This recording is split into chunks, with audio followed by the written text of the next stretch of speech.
Hey, what's up? That's a horrible way to introduce. How's it going, guys?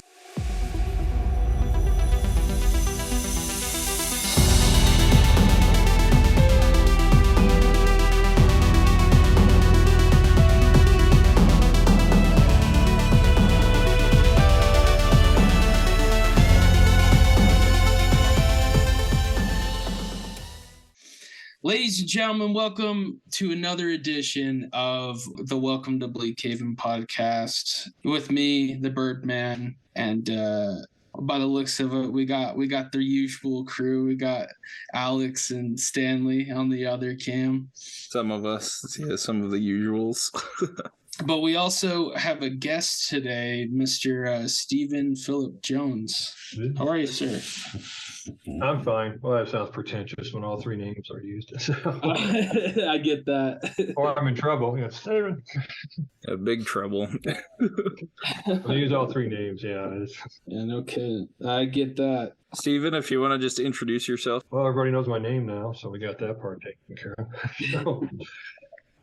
I'm a writer, still fairly new to Utah. We moved out here last year. I've written comics, novels, audio dramas. Hell, I'll write anything anybody wants. You know, I'm for hire. So got to meet Alex and Stanley at C3 at Comics Curing Cancer here a couple of weeks ago, and got a chance to see the Bleakheaven book. Got to read the ones I've got. I really like it. And they were foolish enough to invite me to be on their podcast. So, you know, now you're stuck with me for a little bit here. So. Oh, that's okay. I don't think anybody would be upset about that. You told some really, really good stories at C3, so I was excited to get you on the podcast to hear a few more stories. So yeah, they're all true. The best kind of stories. Yeah, absolutely. Well, what were the stories that you told at C3? Oh God, I don't know. I just talk and keep going sometimes. Anything you guys want me to go over again? No, I think we could just kind of start. Let's talk about how you got started in writing. You get started in comic books. I found that really interesting when we were discussing it at C3. Okay, and if I'm not saying what I said before, just point me in the right direction. But I mean, that's good. As far as writing is concerned, I think that's always been there. As far back as 9 years old, I remember.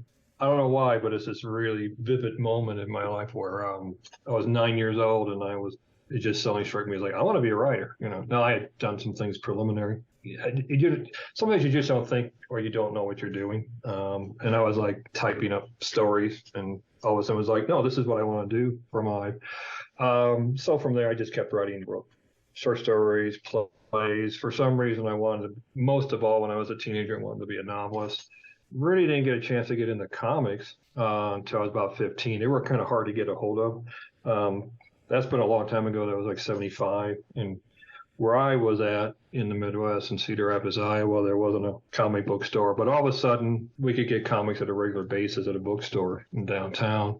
And just loved it, collected them. I love the medium. And decided I wanted to try to break into that as well. So I was writing novels. I was trying to write comics. But finally got a break in 87 where I was at the Chicago Comic Con. At that point, it was still, I hope I get the name of the town right. I think it was Rosedale, Illinois. And at that point, it was either the second or third biggest convention in the country. San Diego had become number one. I think New York and Chicago traded off between 2 and 3.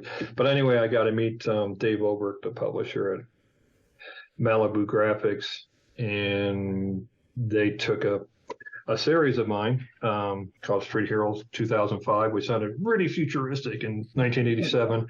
Not so much now. The distant future, but 2005. Yeah, we were trying. It was like, God, we got to get a better title for this book, and we just never could quite get one. But it was great because I got to go in with I have a friend, Christopher Jones, who he's done quite a bit of work for different companies, a lot for DC. In fact, he works at WB Animation now, but he's really associated with Young Justice a lot. He's done a lot of the Young Justice comics. And then he did about 5 years on Batman Strikes. But he's about 10 years younger than me, but I met him when he was 10, I was 20. I don't know. We hit it off. He was super talented at the age of 10 years old. Honest to God, met him at a Minneapolis comic convention, and Mike Rowe was one of the guests there, and Chris showed his stuff, and Grell immediately put a contract out on Chris's fingers. He wanted them broken because he was just so talented at such an early age. And unfortunately, about that time, I'm 27, he's 17, he's already got out of high school. But we got into the business together through Street Heroes. He was doing the art, and contracted for 8 issues. We got all 3, just sold like nothing, no gangbusters at all. Very proud of the book, but it just didn't sell. But from that, I just kept going with Malibu for a while, bunch of different things, but mostly, I guess, adaptations. Did Dracula, did the film Invaders from Mars, did the film Reanimator, did that with Chris. Oh, gosh. Then they got purchased by Marvel, and I ended up over at Caliber. Most of my stuff had come through Caliber, even since then. So I can get, I don't go too far afield. That's how I got into it, and those are the 2 big companies I've done freelancing for. Oh, that's great. I was like, that's a question. Get me off the topic. No, it's really fascinating. I love hearing about this kind of stuff in general. You have a really fascinating history, and the stuff you worked on is really cool. And I did read the books you gave me, or I bought from you at C3. Those are really good too. I was really impressed with it.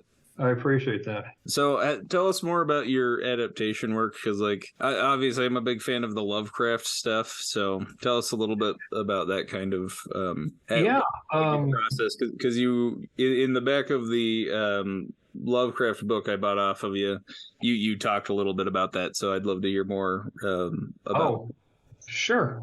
Well, how I got into it, because I'll be really honest, at that point, I was not a fan of Lovecraft. When I was a kid, at school, you could buy all these books from Scholastic.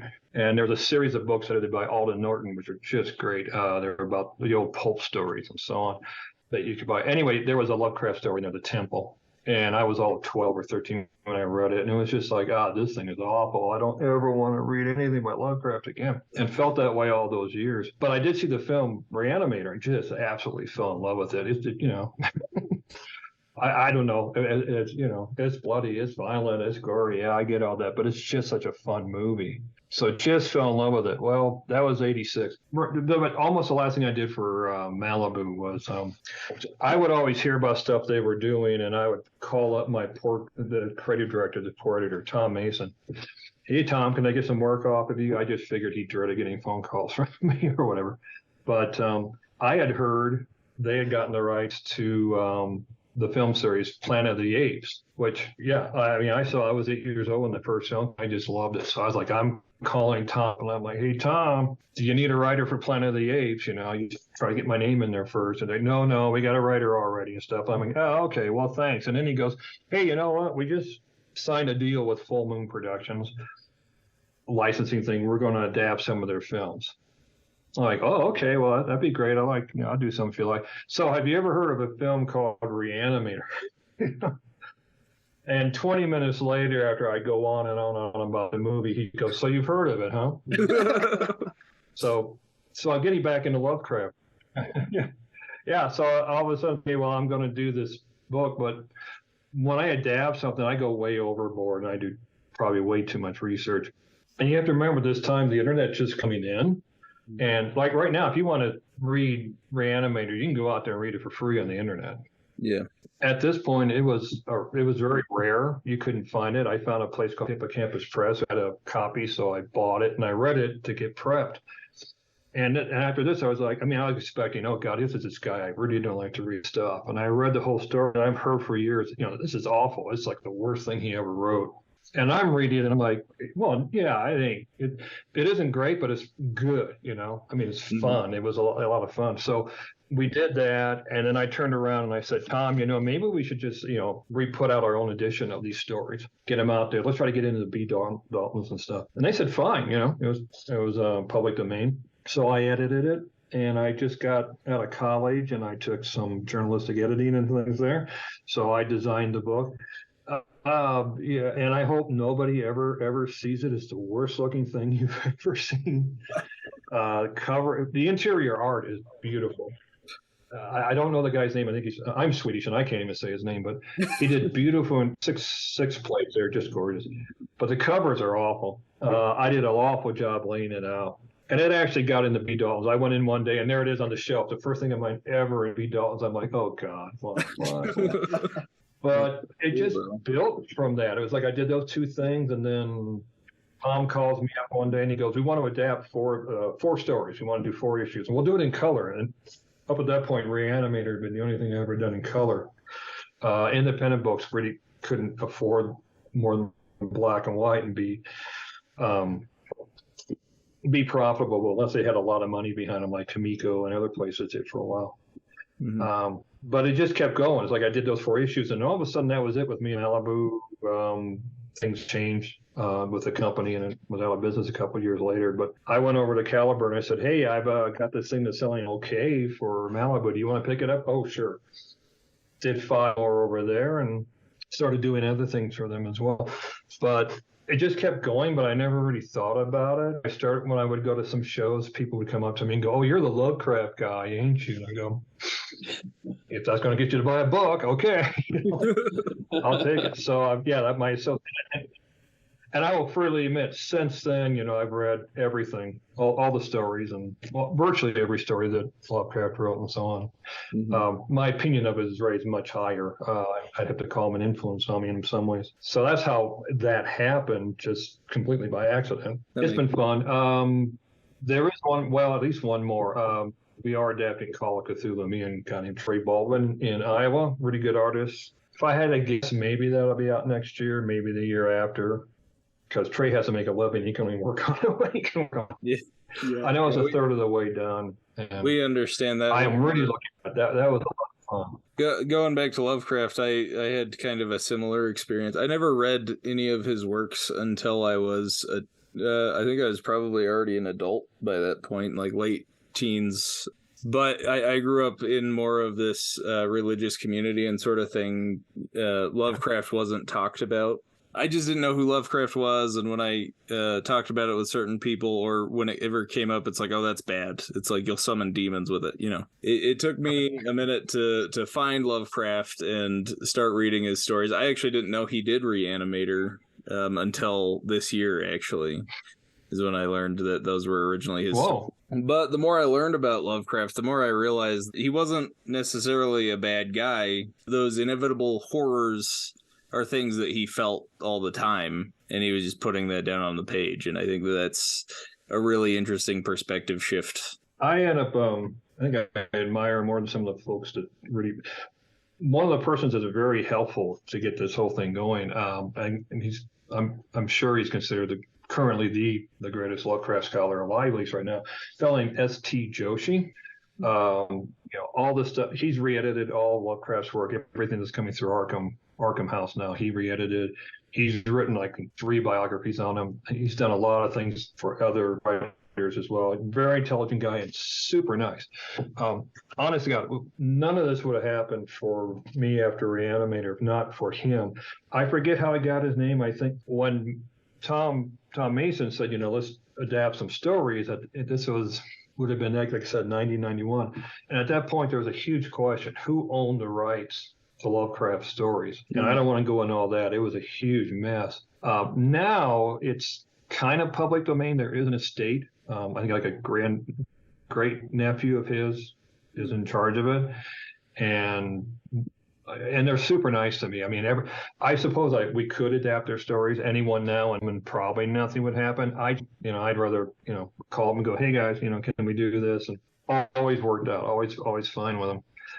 But back then, you could get sued very easily. I think I forget who said they owned it. It doesn't matter now. Their name's not important.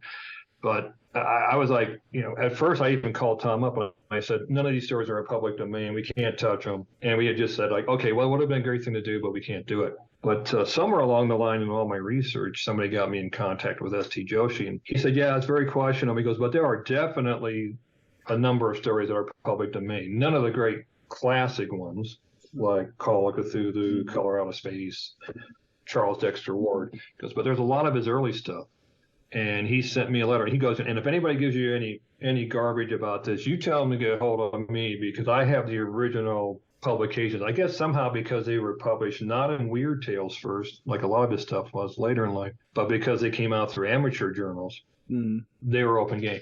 So all of a sudden I had this long list of stories. And I called Tom back up and I go, I got them. We're good. We're absolutely fine. He goes, great. Pick 4. Let's go for them. And if it wasn't for that, none of this would have happened. And so I'm very grateful to Mr. Joshi for that. And it was kind of weird. You mentioned something about if you read this stuff, you're going to summon demons and so on.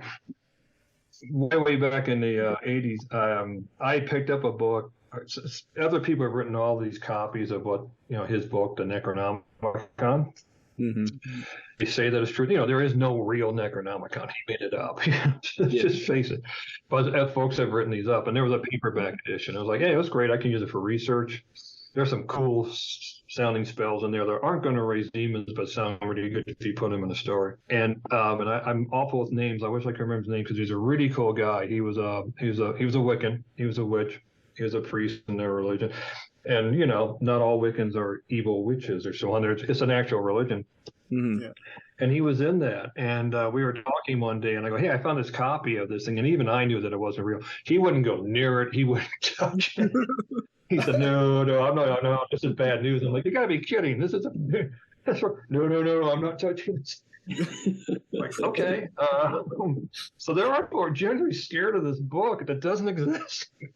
Yeah, well, there's a lot of people. I know quite a few people who are like, oh, we can't read. Like, it's all attached to this really dark stuff. And I'm like, no, it's not. It's like Star Wars, like, and yeah, there are people who treat it as a religion. Like there's the Cthulhu cultists or whatever. But those are the same kind of thing as people who think they're Jedi, like it's not real. Yeah. So it's, but it is interesting. Oh, I'm probably not going to do this story justice because you really got to be there. But I can even send you a picture, or it's on my Facebook page. About 10 years ago, me and I mentioned Christopher Jones earlier, Chris. I mean, we've known each other more than anybody else, for a family. We've known each other for over 40 years. He's a little brother I never knew I wanted. I mean, honest to God, he's like a brother to me. And he used to live in Minneapolis. Now, the last couple of years, he's been in Los Angeles because he got the job at WB. But so we went. I can't remember the name of the show. I think it's Crypticon. It's in Minneapolis. It's a horror show. And I was up there one year for the Minneapolis comic show, which I loved. Waited all year for it. And we started seeing these posters. The cover of the first issue of the Reanimator adaptation was by Dave Dorman. It's gotten real popular. I mean, it's just this picture of Herbert holding this Dr. Hill's head up, and there's all these flames behind him. And if you see it, I bet you'd recognize it's all over the place. And they made a poster out of it. Well, they're going to have the actors, and you're going to discover, I can't remember names very well. I can look them up. But, not Jeremy Irons, but, the actor that played Dr. West, the actor that played King, Daniel King, we're going to be there. And we're like, well, if they're going to be there, we got copies of Reanimator. We should be there as guests, Yeah. I mean, wouldn't this be great? And we called them and was like, yeah, sure, that'd be great. Come on up. Now, of course, by the time we got up there, they forgot they invited us. Oh, no. So, instead of being in the room, honest to God. But they're like, okay, but we called Bob, or whoever's in charge of this convention. He remembers talking to you, so we'll get you a table. But instead of being in the room with the actors from the movie, and also Dee Wallace, her name I remember, but that would have been great. We ended up in this other room with some other folks, and one of them was Tom Sullivan, who did the special effects and the props for Evil Dead 2, and Army of Darkness. Maybe not all the special effects in Army, but I assume you know Evil Dead. Oh yeah, of course, absolutely. The great. So he's there with all these props, including the Necronomicon. Oh, nice. And it's like, we're all like, oh my God, this stuff is so beautiful and everything. Near the end of the show, I mean, Tom Sullivan, he's just super nice guy, just super, super nice guy. I didn't know him from Adam. And somehow or other, we were looking at his stuff, me and Chris. So he said, well, why don't we have one where I'm reading the Necronomicon to you? So me and Chris get on the floor, like two little kids, here I am 50, Chris is 40, and we're like, And Tom sits down on the stool and he pulls it up. And I would have given anything if he had a camera, because all of a sudden he just starts doing this riff. He starts doing a bedtime story. Once upon a time, there was a guy named Ash. And him and his friends went to a cabin, and he just kept going and going. He went on for like 5 minutes, and we were like, wow. You know, and there's a picture of us there on my Facebook page. Is a picture of us just sitting there like, oh my gosh, you know, isn't this wonderful? Wow, that's and great. People were gathered listening to us, and you can't do anything now. That's me pointing on a camera and recording it, but nobody did that, you know. But we at least got some photographs. But that was like the coolest thing, is like being told a bedtime story from the Necronomicon. Yeah. Bet you slept real well that night. It was great. We had a terrific time. I don't know how. I mean, I can't do it. I wish I could remember. I just remember he weaved in the plot from Evil Dead and Evil Dead 2 into this story. God, it was great. That's fantastic. What's this? What's Nightlinger? Nightlinger, yeah, it's my favorite thing that I've created. It's it's a series. Unfortunately, we only got 2 issues out through Caliber. He's like a mass mystery man sort of series. There's a little bit of a pulp thing going on there, but I don't know how I went from one to the other, but way back there was a film that came out called Rena Williams, The Adventure Begins. It's based on the Destroyer series by Richard Sappert and I want to say William Murphy. And I fell in love with that movie. It was one of those films I saw like 5 times in 2 weeks. I just kept going and going and going. And I was like, you know, it's kind of a modern pulp story. And I found out later, yeah, it was. They were trying to make a superhero out of Remo and so on. But I want to do something like that, you know, which is how I create a lot of stuff. I want to do that. I want to do something just like that. And at the same time, Mike Rell was doing the John Sable series, which I loved. And I remember talking to him about it once, and he goes, well, what I wanted to do with John Sable is create a series that would allow me to do any kind of story I wanted to do. And I thought, that's a cool idea, too. Mike Grell would stop at, you know, I'll go do men's adventure, maybe some film noir stuff, maybe some action stuff in the city, the urban jungle kind of story. I wanted to do any Robin Hood stories. I want to do ghost stories. Anything I do has horror in it. I've been a horror fan since as far back as I can remember. So over time, I created this series. It's nothing startlingly original. It's like people will have, and they're trying to find help, but nobody can help them. And maybe they'll run into somebody and they go, you know, I had a problem like yours once, and they'll give them a business card. And it's just a black business card with an address on it. And it's to a place called the Haunted Bookshop in Minneapolis. And you can go there, and there's just this guy sitting there. I based him on a good friend of mine, Dennis Dick, back in Cedar Rapids. Just this guy who's running in the store, and he'll listen to your problem and won't say anything about it. And then maybe a little while later, somebody will contact you and they're like, yeah, I'll help you out with this. And maybe your problem goes away. And, you know, you don't have to pay anything if you don't want to, but if you want to give a donation to the Haunted Bookshop, you can do it. Well, the person helping them out is a guy named Farrell Nightlinger. And Farrell, I mean, he just is everything I liked about as a kid. He's in real life, he's incredibly long-lived guy. You know, he's been around since the Middle Ages. Yeah. He's just been helping people. Every few years, he has to come up with a new identity. His current identity is he's a magician. He used to perform on stage. He doesn't do it anymore. He creates tricks and illusions for other people. He'll do special effects for movies and stuff like that. But he's got this assistant, Mike Segretto, who is about a 6-foot-tall blonde lady, former police officer in Chicago, and she goes on adventures with him. But you know, he puts on the mask. Mike doesn't wear a mask. Figure that one out. And you know, they go off. And the very first comic was like a Lovecraftian thing, because I was heavy duty in the Lovecraft. The second one was a classic kind of horror monster story. And we only got the 2 issues, and unfortunately didn't sell well again. It was kind of a different kind of book for Caliber. But, I mean, Farrell is the one guy, I mean, that is like the thing. Of all the stuff I created, that's my all-time favorite. And I love the character. Yeah, it's a great concept. That's a rundown on Farrell. Yeah, I love the guy. Yeah, I'll take it. Even if you don't mean it, I'm going to take it. No. I don't know that much about it, or I'd ask more about it. This is the first time I'm hearing it. Birdman hasn't read it yet. So. Yeah, I'm new to Lovecraft. I haven't even. There's only 2 issues. Yeah. So you have no excuse, Birdman. Yeah, exactly. Yeah. Yeah, there's a lot of Lovecraft. Okay. Well, it's cool. Do you think that you'll be doing more Nightlinger in the future? I would love to. The thing is, it's hard to do comics. To be honest, let's see. Yeah, 2 years ago we had Shadow of Innsmouth come out. That was the first comic in over 10 years. Ray Baldwin did Shadow of Innsmouth, and it was getting near the end, and we were talking, and I said, well, I got Call of Cthulhu over in the script form for a long time. So it's a long, like Shadow of Innsmouth took, I think, 3 years to get it all drawn because, he has to make a living. So the same thing with Call of Cthulhu. Before that, like with Lovecraft, honestly, this is a good example. I mean, when I was at Malibu, it was set up as a way where anybody worked out, got a little money up front. If you had something you wanted to do, they could give you an outlet and could take care of distribution for you and everything, but they couldn't. They pay royalty, and so it just wasn't financially feasible. Mm-hmm. The 4 issues we did at Malibu, all 4 issues were done by Octavio Cariello, who lived in Brazil. And he's done stuff both DC and Marvel since then. And when we had a chance at Caliber, I called, I go, I don't know if you can do this. And he goes, because we can't even pay what Malibu is paying up front. He goes, I can't. Oh, okay, great. Well, his brother's Sergio Cariello.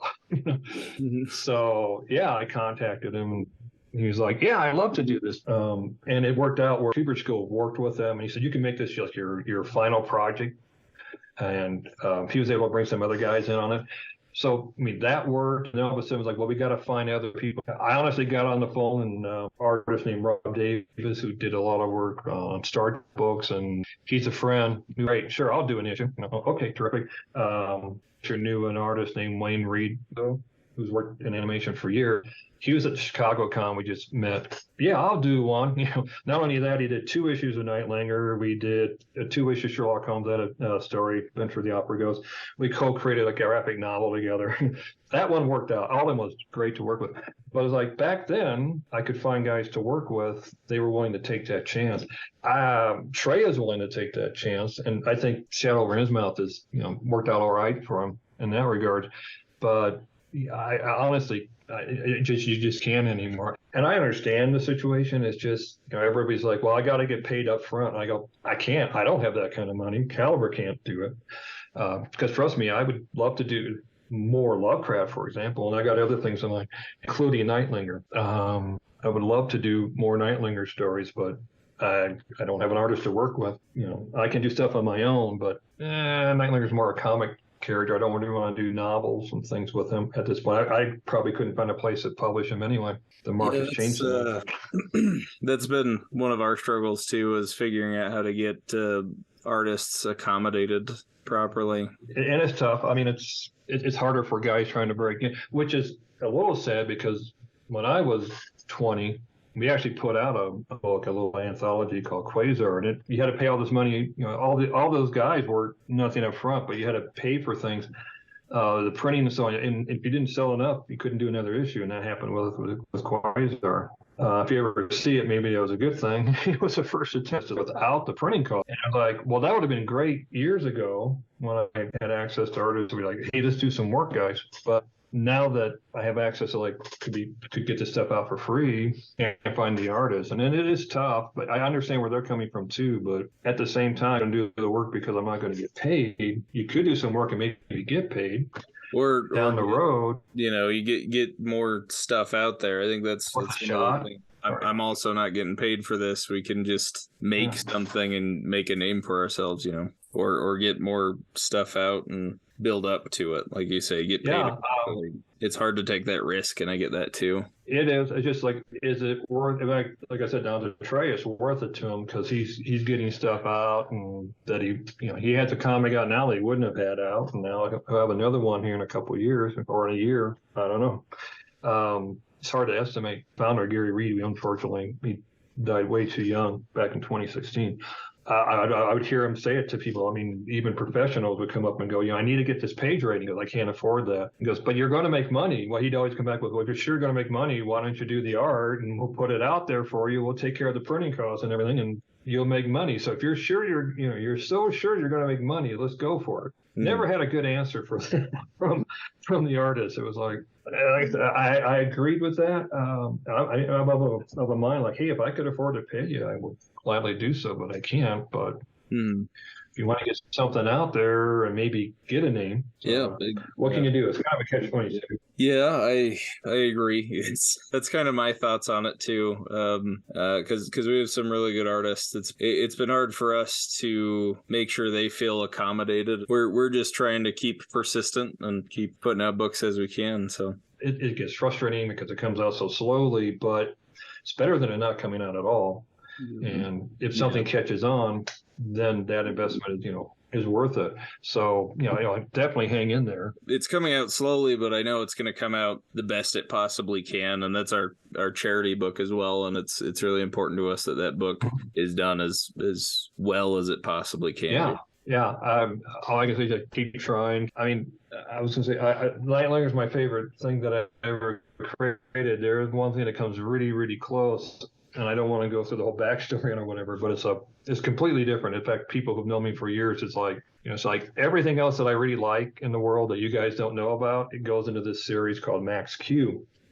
And for years, I've been trying to get it drawn. Now, hopefully, maybe it is. Just a little 10-page thing. Because I actually wrote a screenplay for Max, and Caliber represents it. And I'm always being told, they're like, well, people keep asking to see it, but when there's no artwork, then they just don't want to see it.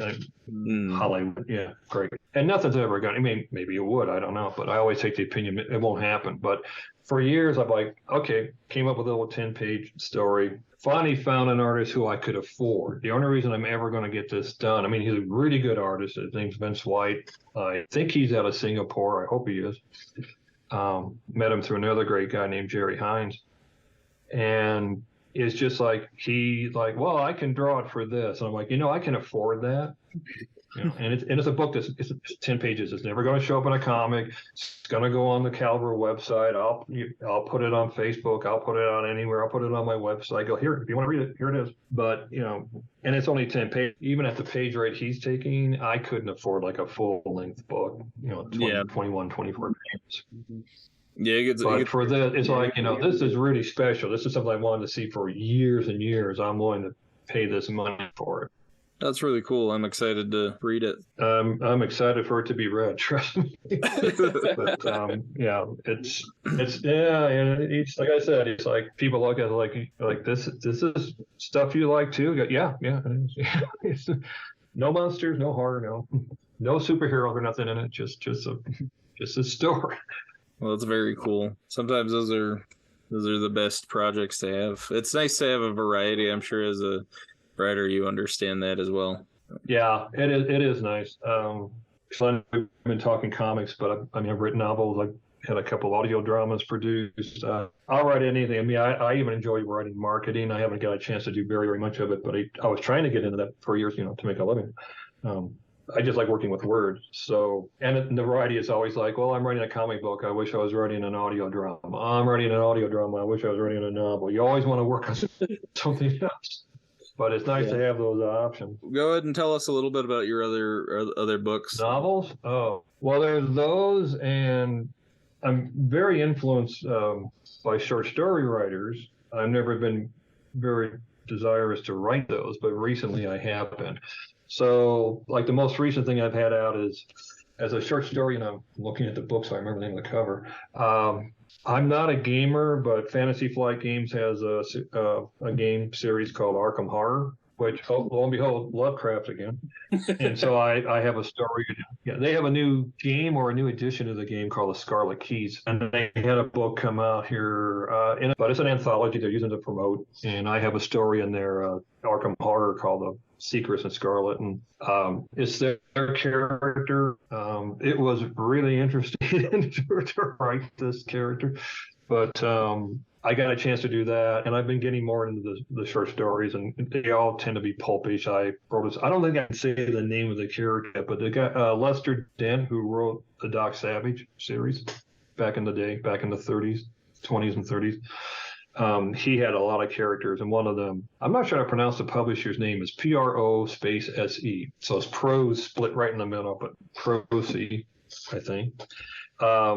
That book should be out next year, where I got a chance to work on a Lester Dent character, a World War I aviator character of all things. but it was fun. So getting into that, and I've had a couple of horror stories coming out. So getting into the short stories, a lot of Sherlock Holmes short stories, but yeah, in fact, the most recent novel was a compilation of my Sherlock Holmes stories through a place called MX Publishing, which all they publish is Sherlock Holmes stuff. Yeah, that's cool. There's a huge market for that. You don't make a lot of money, but people buy them. Mm-hmm. But I had Sherlock Holmes. I first thing I ever really ever had published was a Western, because I found a publisher who needed a Western. I'm like, I can write one. So I wrote one. So that was like the first thing I had come out. And the company's not even in business anymore. So Avalon Books. They were a library publisher. There used to be publishers that would just sell their stuff directly to libraries, and they won't know. So there was that. I have a mystery adventure called King of Harlem, set back in 1936 Harlem. It's based on a real event that happened with Orson Welles directing an all-black Macbeth for the WPA. It was just wonderful. So there's that. I've written I don't know if I'll hopefully we'll get to it, because I wanted to write a series. I have a series of books. Only one is out, called Lovecraftian. So again, there's Lovecraft. And actually try and take the stories and adapt them into one long storyline, if that makes sense. Oh, yeah, that's awesome. It was fun, but it's a lot of work. And one book's out, and I started writing the second, and then other things have come up, and I haven't had a chance to get back to it in a couple of years, but I hope. But there's that. When my daughter was 12 years old, I was writing these books for her, so she could read them.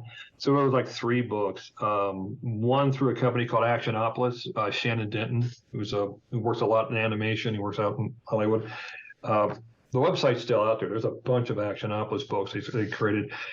They were looking for writers, and so I have 3 young adult books, and one of them is Henrietta Hex, which is my daughter. I just modeled it after her, and he was okay with that. There was a guy in Iowa, oddly enough, he worked with people all around the world. I just happened to be about 200 miles away from me. When Harry Potter was real hot, he had a series called Wizard Academies, and I created a book for that, again, with my daughter. It was called The House with the Witches. Co-created a series called Talisman with a super talented lady. Her name was Barb Jacobs at that time. She's gotten married since then. It's Barb Francisco now. But Barb has this tremendous style. I hope she doesn't get mad at me for saying this, but it's kind of an animation style. Mm-hmm. It's absolutely gorgeous. And we were going to do this whole series. We wanted to release it as both illustrated novels and comics at the same time. And the first book actually got published. Talisman is called The Nightmare Night.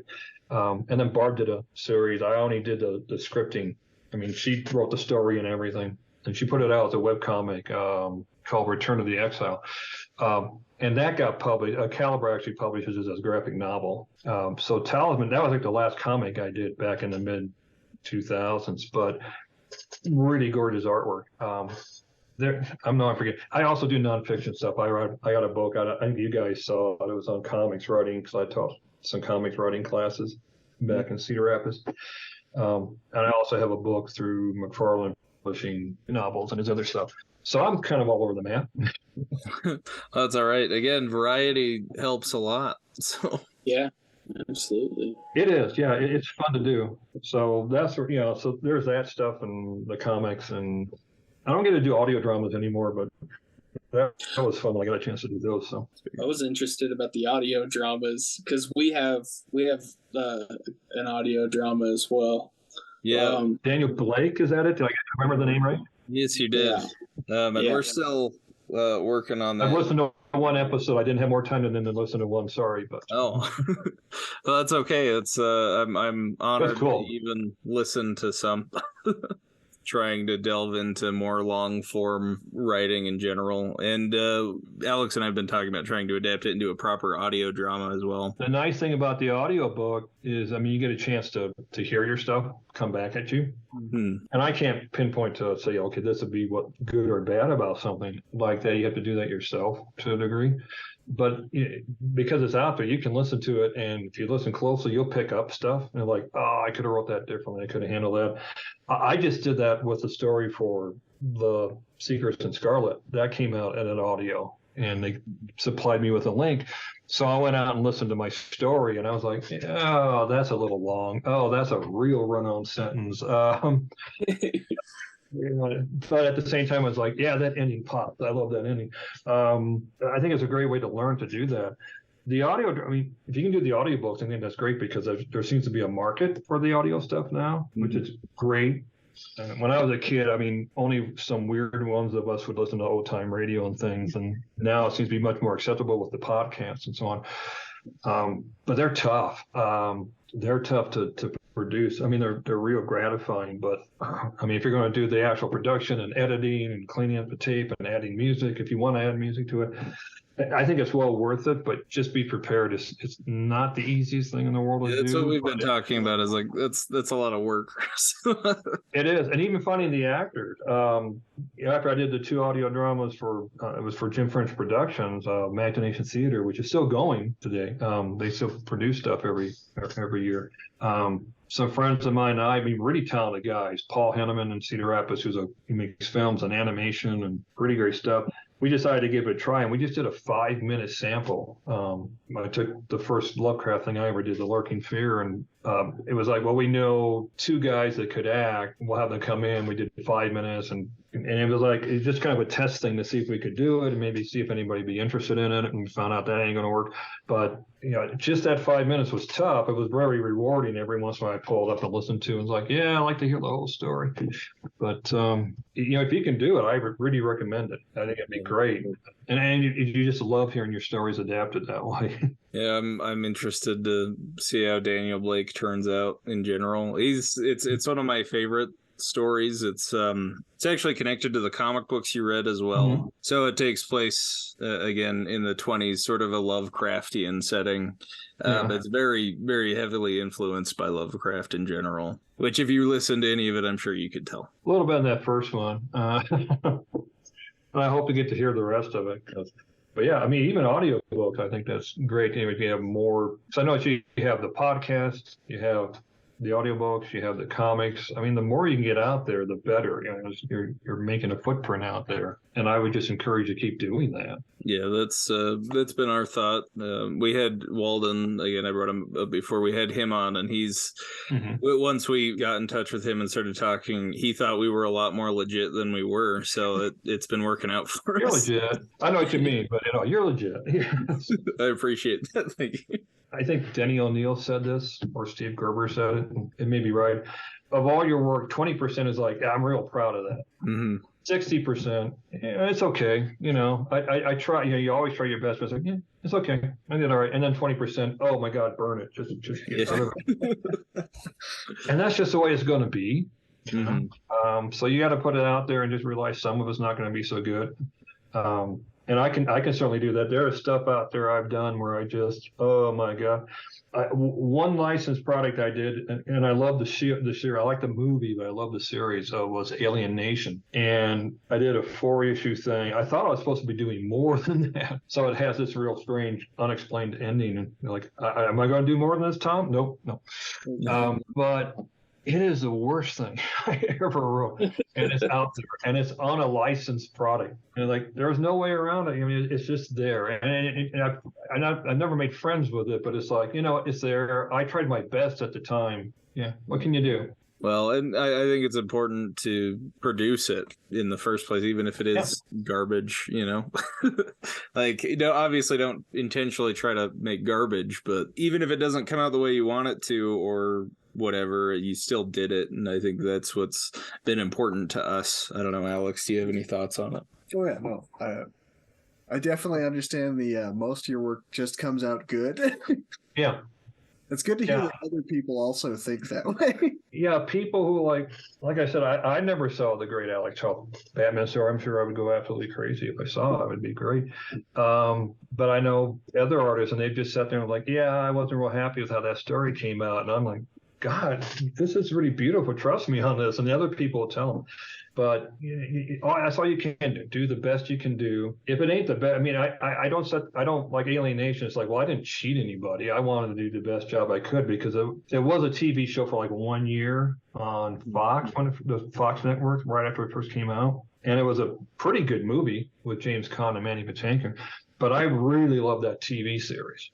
I really, really did. And it was like a chance to work on it. So I felt like I kind of goofed it up, but at the same time, I got a chance to work on it. That was great. Yeah, that's awesome. And I know that I did the best I can. I hope you never see it. But if you do, it's like, okay, yeah, it's the redheaded stepchild of my life. So, Well, that's great, though. I did a werewolf story once. Got called by Malibu and they go, we're going to do an anthology, a Halloween anthology. You want to do a story? And I go, yeah, sure. He's like, hey, it's $50 if you do it. Hey, $50 is $50. Great. Yeah. And it's like, well, the vampire's been taken, the Frankenstein monster's been taken, so you can do werewolf or the mummy. And I'm like, I don't want to do no damn mummy. Okay, I'll do a werewolf. And I want to do a really good werewolf story because I just wanted to. There's a long backstory to it, but I just wanted to. And I really, really, really, really, really tried. I even had a good artist on it, Bruce McCorkindale out of Omaha. And it's not good. It's not good at all. I mean, I'm not so ashamed of it. I don't care if people see it. I put it in an anthology I have called Heroes and Horror. But I even say, not so good. But the nice thing about it is like, God, I wanted to do such a good story. I mean, I love monsters and Halloween and everything, and I just blew it. But 3 months after that, Tom calls again. He goes, we're going to do another anthology. This one's for Valentine. And we would like an old, kind of like a 1950s romance comic story. And I was like, oh, I love those. People kind of forget that Jack Kirby did that before he got before he did the superheroes at Marvel. He had a 10-year run on romance books. Really nice stuff. And I was like, yeah, I'd love to do that. I'd love to do an old one of those. I've heard that they're fun to do. Got off the phone and I was like, I am so going to make up for that damn werewolf story. I'm going to prove it. I could do a good short story. And usually when you go in with that kind of attitude, you're going to mess up mindedly. But no, it's one of the all-time favorite things I've ever wrote that I never would have wrote on my own was this romance story. That's cool. I even called him up. I never did this before. I call up Tom and I go, Tom, I know you said 8 pages. I need 9. I got to have this last page. And the last page has no dialogue. It just kind of wraps everything up. Mm-hmm. You could take it out. It will still work, but we need this. And he's like, okay. They trusted me enough. Loved that story. It was, people are looking at it. I think I'm reaching my time limit. But that's the point. You did something bad, and then you move on and try to do something better, and I was able to do that because of it. That's awesome. Yeah, that's great. I'm obviously a lot earlier in my career. I think just writing for me has been what gets me through it, because with the whole Bleakheaven thing, I've had a lot of times where it's just been frustrating, where it's like, okay, I need XYZ to happen before I can do what I want. So instead of just being in that gridlock, I just try to write more, because I figure I've got piles of comic book scripts, just because I figure, I mean, if I want these to come out someday, I should have them ready, I guess. But it's helped me through the slow times, is just getting more writing done. And you never know when you might be able to use those.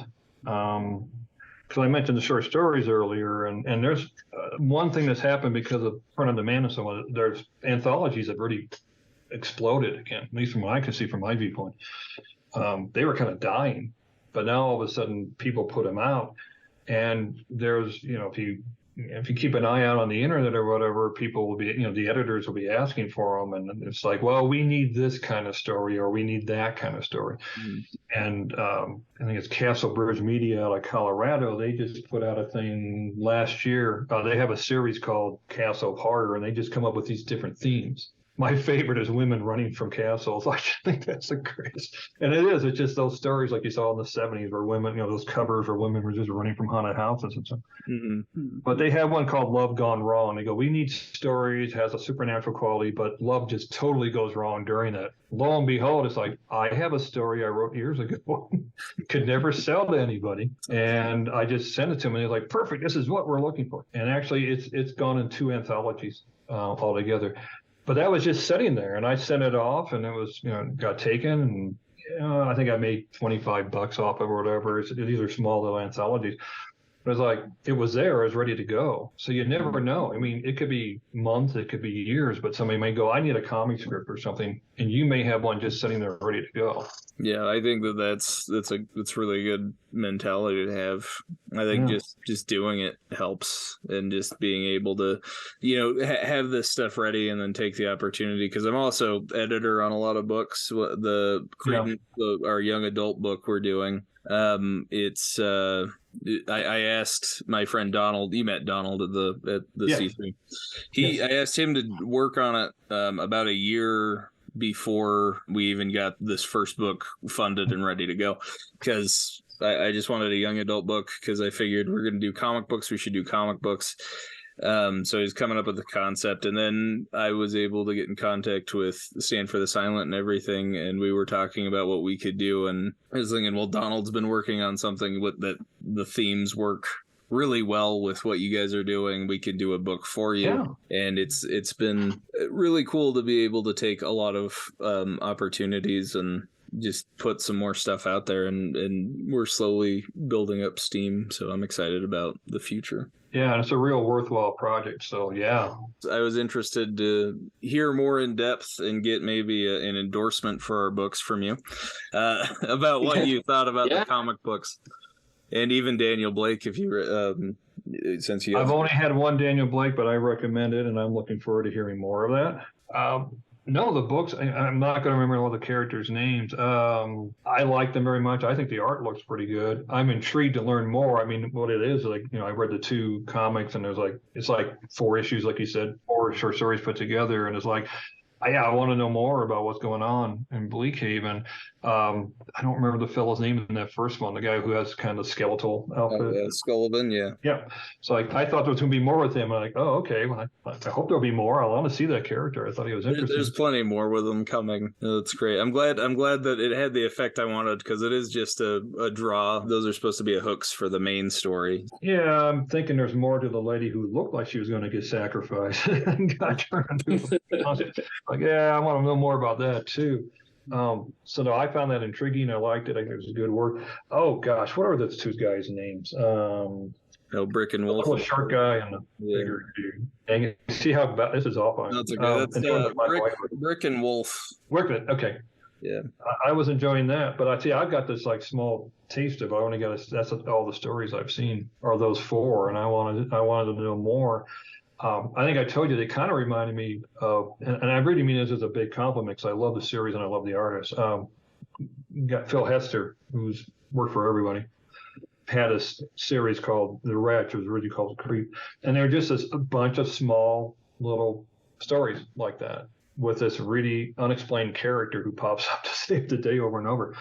And I love that series. And I was reading this. It's like, hey, this kind of reminds me of The Creep. It's got that same, it's all enclosed in one town. He had Glass City. You have Bleakhaven. And there's unexplained things going on, but it slowly develops. And it's like, so I was trying to trust me when I say that reminded me of The Wretch. That's a big compliment, because I absolutely adore that series. So I'm intrigued to see more when it comes out. Yeah, I'm excited to get more out. Welcome to Bleakhaven is going to have 8 of these flip book issues and then 3 regular issues. So okay, cool. I'm really excited to get those out, and all of these are, again, tangential to this main story that we're really excited to get out. And then the last 3 are going to be full issues about the kind of the protagonists, so the 3 main heroes of the city. And any idea when like the next 2-parter comes out, or no. I'm working on it with my artists right now. We're discussing it. Yeah, we're just trying to explore different options to get these out faster, but also not sacrifice quality. So it's again, it's been a process, and we're really excited to get more out. And if all goes well, which knowing us, yeah, my goal is to have all of it finished by the end of next year, all 11 issues. Okay. But I understand reality is a thing that happens, so hopefully we get at least a few more issues out next year. Yeah, I mean, it'll get done. And the thing I always tell myself, and I've told it to Trey too, working on like Call of Cthulhu and Shadow Warrior in his mouth, I go, take your, I was like, oh, I wish I could get this done quicker. I go, yeah, just take your time, because no matter what, we're going to be in the future. I'm going to be here a year from now. We're going to be here 2 years from now. Mm-hmm. So, would you rather be there 2 years from now and go, hey, I finished the comic, or you don't do anything? So take your time. It'll get done. We're going to be in the future no matter what. It doesn't get rid of all the frustrations, but, trust me, everybody's trying to do the best they can. And, it'll get done, and it'll be worth it. No, it will. I'm really excited for it. I'm excited to get more stuff out, and then I'm excited to get more Daniel Blake out too. Because again, it's keep that up. It's still very connected to Welcome to Bleakhaven. The stuff that happens, it sets a lot of that stuff up, especially in the second issue, and I'm excited for that. And we have a lot of other series as well. Alex is working on sort of a Cold War era superhero. So no, that's somebody else. Sorry, I was going to say Marks, but that's a different artist. Sorry. So he's doing an arms race with super soldiers sort of thing. Oh, that'd be cool. It's an interesting concept. And I've got one set in like the 80s, which again sets up more of what's going on. I remember So I'm excited for that one probably the most, even though it probably won't come out until last. But it's about the priest who's in the first issue, so it's his kind of backstory and then more backstory for the city. Okay, that'd be great. Why don't you tell the people at home where they can find all of your novels and your comics and whatnot? Well, the easiest place will be on Amazon. I do have an Amazon page under Stephen Philip Jones, but I also have a website, and that's www.stephenphilipjones.com. Philip has one L. That helps. I also got a Facebook page, Stephen Philip Jones Writer. And the Caliber comic site, I think it's just, calibercomics.com. You can get most of my comics there. The stuff from Malibu, you have to go out to Amazon to look for, because let's face it, it's out of print. But those would be the places you can go to. Well, we really appreciate you coming on. It's been great hearing your stories and talking about it. Old guys like me like to tell stories, so yeah, it's been great. But no, I appreciate you having me on. I really do, and I'm looking forward to seeing more about Bleakhaven and more of your books. No, you will. That's for sure. We're not going anywhere. Okay, that's the attitude. Yeah. But well, all right then. Well, folks, I think we've reached the end of our podcast. Make sure to check out everything Bleakhaven related, and you can find me at the Birdman and Rooster Show.